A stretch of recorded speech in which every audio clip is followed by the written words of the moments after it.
Today we are going to discuss about data lakehouse paradigm of the decay.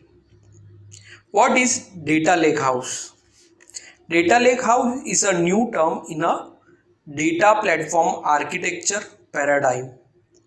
Lakehouse is like a combination of data lake and data warehouse. Obviously, from the term you might have understood, in data lake you will have processing power on top of data lake such as S3, HDFS or Azure Blob, etc.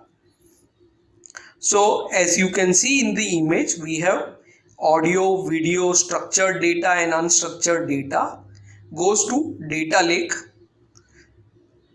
house, which has two things: storage layer and processing layer. Storage layer can be S3 of AWS or Google Cloud Platform or HDFS of Hadoop.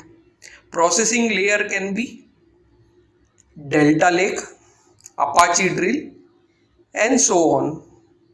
And external BI apps which can be Tableau, Jupyter or Power BI.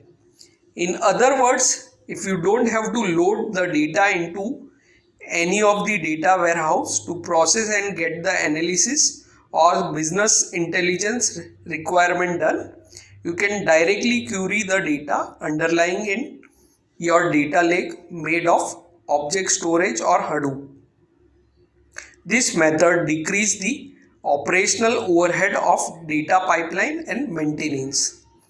Advantages of data lakehouse are elimination of simple ETL jobs, that is extract, transform, load jobs, reduces data redundancy, ease of data governance and directly connect to BI tools.